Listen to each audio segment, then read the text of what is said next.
Have you ever stared at a coding problem and felt completely blank? You are not alone.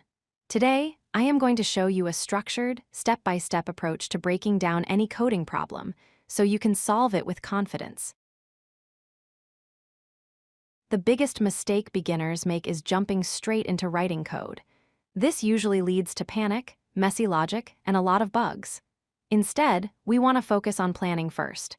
This gives you control and actually makes the coding part much faster. Step 1 is to understand the problem. Read it twice. Ask yourself, what exactly are the inputs? Are they integers, strings, or arrays? And what is the expected output? Knowing the constraints like memory or speed limits is also crucial before you start. Step 2 is to use examples. Try to solve the problem manually on paper or a whiteboard. If you cannot solve it manually, you cannot tell a computer how to do it. Create a simple example and then a tricky one to test your logic.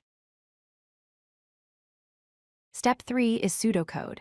This means writing out your logic in plain English. Do not worry about syntax or semicolons yet. Just focus on the flow of the algorithm.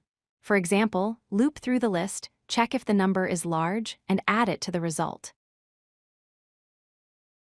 Step 4 is divide and conquer. If the problem seems huge, break it down into smaller, manageable subtasks. You can write separate functions for each part. Solve the small parts one by one, and the big problem solves itself. Step 5 is to start simple.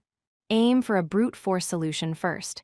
It does not have to be the fastest or most efficient code. It just needs to work and give the correct output. You can always optimize it later. Step 6 is handling edge cases. What if the input list is empty? What if the numbers are negative? What if the input is null? These are the things that usually break your code in production, so catch them now. Step 7 is refactoring. Now that your code works, make it clean. Rename variables to something meaningful. Remove duplicate code. And if you need to, optimize your data structures for better performance. So here is the recap.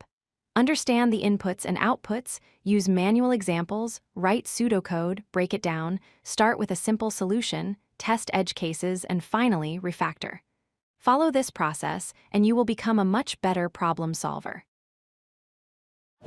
If you like this video, hit that like button and don't forget to subscribe. Visit codelucky.com for more such useful content.